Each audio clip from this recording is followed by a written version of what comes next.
I did as well as I could to take out the buckshot, but there's still some shards left embedded in your shoulder. They'll eventually worm their way out on their own, but until they do, you're gonna be sore. Bigby, Dr. Swinehart was appointed Fabletown physician for a reason. It's okay. There's only one thing you have to take away from all this. Take it easy. Don't go looking for any more fights. Keep strain off your heart. How's everyone else? They all make it? They're fine. I had everyone that got wounded sent home. Holly refused to let me see where she lived, so I left her and Grendel back at her bar with a dose of juniper and spring water. The Titans, Bigby. They'll be fine. Just remember what I said. The stitches won't hold up if you continue to act like you normally do. Everything in moderation. I'll try to. All right then. Very good. Business office. I know, I'll have to call you back. The town is starting to find out. Well, I'll leave you two to it then. Miss White? Bigby?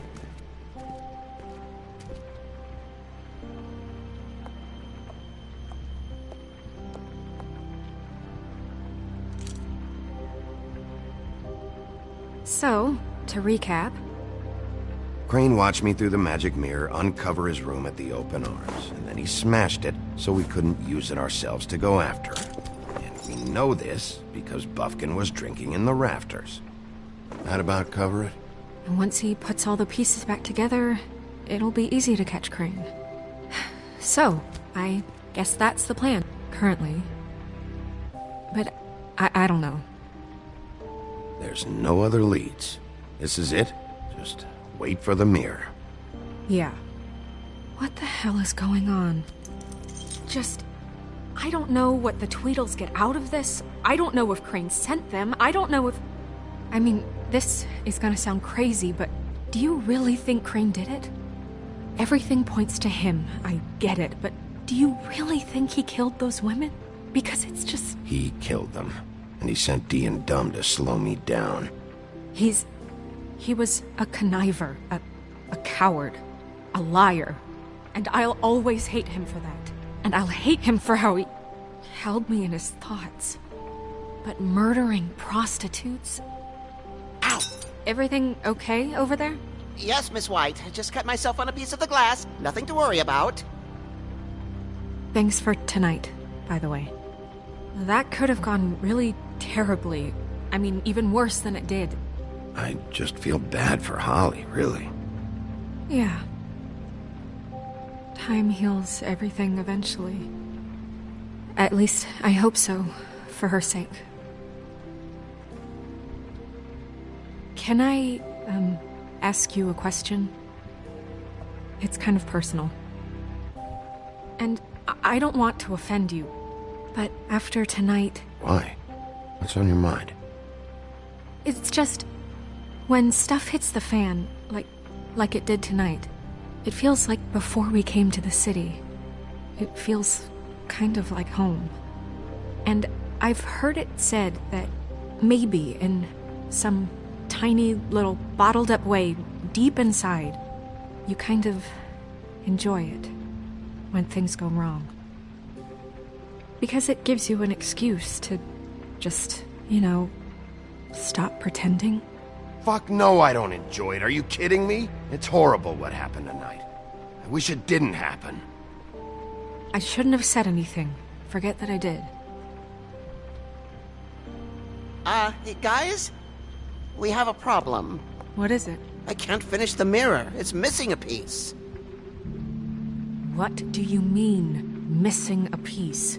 Yes, it's, Crane must have taken a shard with him. Oh, I can't believe this. I saw Crane pick something up after he smashed it. I'm sorry, I didn't realize what it was until now. Well, the mirror can't work unless it's whole. Well, that's not entirely true. Or what, Buffkin? What? We sit around and wait until it mends itself? We have no idea how long that will take. We're just gonna have to do this the hard way. I'm just saying, waiting is an option. No. We can't depend on the mirror. All right. How long will it take for the mirror to reform? Well, it could take days. Or months, or years. He had to have left something that tells us where he's going. He's a neat freak, but he was never that smart. Smart enough to take a piece of the mirror. We can still solve this ourselves. I know Never that mind that. Come help me look.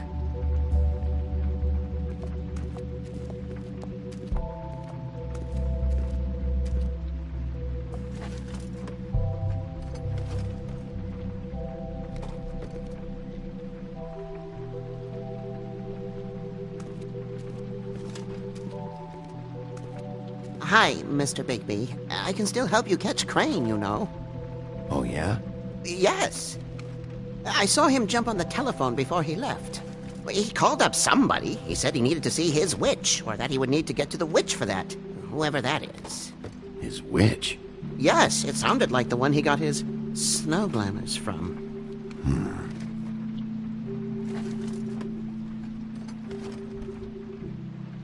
You didn't see anything else, did you? No, not especially. Why didn't you try and stop him? What do you want me to do, yank on his hair? I'm only 3 feet tall. There are limits here. Okay. Look, the whole mirror thing, it's not your fault, all right? You mean it? Yeah.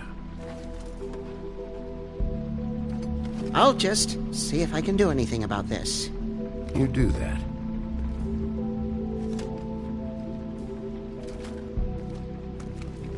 Buffkin says that he overheard Crane call somebody before he left. Sounds like he's going to see a witch, or his witch. His glamour witch. Wait, really? None of the 13th floor witches would allow that sort of thing. They must be somewhere in the city. It's something, at least. Find anything? No, but there's enough notes and stuff here to take all... Maybe check that stuff there.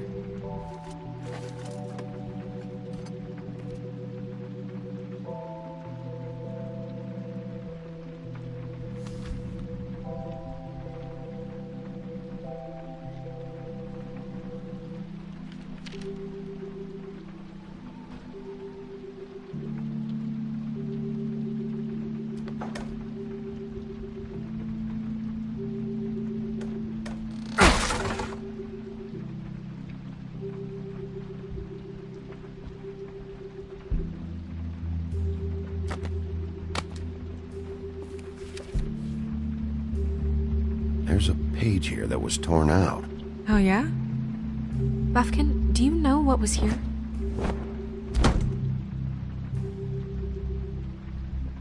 It's a ring, at least.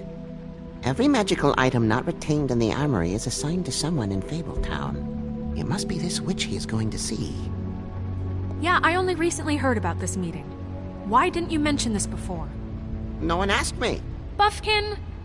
And I'm hungover. I'm sorry. He set the meeting at 2 a.m. tonight. What's going on? Is the mirror fixed yet? Bluebeard, this isn't the time. Is the mirror fixed or isn't it? You called me I called just to see if you knew where Crane could be, and that was it, okay? And I'm sorry I said anything more than that. Well, you did, and I know. The cat's out of the bag. So, can we find the dull pervert or not? No, it can't be fixed. It's missing a piece. This is none of Bluebeard's business, Bigby. None of my business? Crane's the murderer. He escaped. It seems he spoiled your every attempt at locating him. And now it's none of my business? We don't know if he's the murderer. Oh, please. Of course he is. Look, this just isn't the time. He took a piece of the mirror, so we can't use it. The only thing we know is that Crane's going to see a witch at 2 o'clock. AM or PM? A.M. Listen, Bluebeard, you're not a part of this. I don't think you're in any position to turn away help. What do you know about Crane anyway? That he has the stones to kill prostitutes like any common sex-frightened serial killer and not face a real challenge. Look, we know that Crane is going to see a witch, and it's to acquire a magic ring. What's the ring? We don't know what it does or who it's assigned to since Crane tore its page out of the book.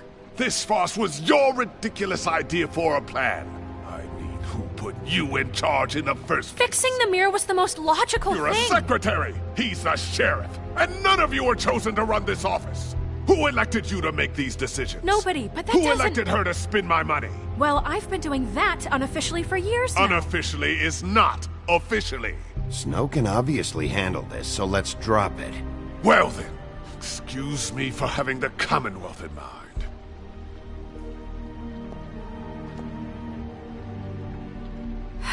All right, let's just look on the bright side. We know Crane is going to see the witch that's been supplying him black market glamours. Thanks to me. And that he'll be there at 2. So that gives us a few short hours to find out who it is and where they live and get them all at once. And a few shorter hours the more you babble about it. We haven't been the ones babbling. Yeah, and that's if he's even going there. We're trusting a monkey's interpretation of a phone call. It's not an interpretation, it's what he said, all right? Yeah, and it's what we have. So let's go on it, okay? Since Lily used the glamours, she'd have known who the witch was. And I don't think Holly's burned her things yet. It would probably have the address or a phone number or something. And big if he likes. But I think the question you should be asking is just what do the two Tweedles know about this? It doesn't matter.